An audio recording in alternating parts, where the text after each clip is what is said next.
40 ఏళ్ల తర్వాత కూడా నేను బతికుండాలనుకుంటున్నాను, అంటే 40 తర్వాత కూడా బతుకుదాం అనుకుంటున్నాను అనుకునే వాళ్ళే చూడండి, మిగిలిన వాళ్ళు స్కిప్ చేసేయండి.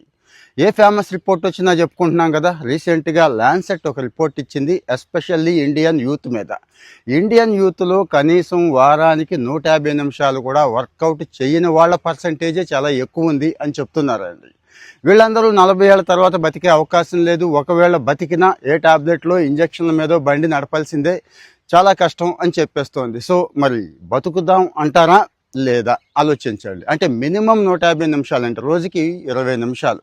ఇంకాస్త బాగుండాలి అనుకుంటే కనీసం అరగంట గంట కేటాయించుకోమంటుంది. ఇక వాకింగ్తో పాటు ఏరోబిక్ ఎక్సర్సైజులు, స్ట్రెంథనింగ్ ఎక్సర్సైజులు, రెసిస్టెన్స్ బ్యాండ్స్, వెయిట్స్ అన్నీ ఉన్నాయి కదా, అవి ఎంత బాగా చేసుకుంటే అంత మంచిది అని చెప్తోంది. కానీ మనం ఏం చేస్తున్నాం మీకు తెలిసిందే. తిండి విషయంలో లోటు లేదండి, గట్టిగా తింటున్నాం, బాగా తింటున్నాం, కానీ అది ఏమీ వంట పట్టట్లేదు.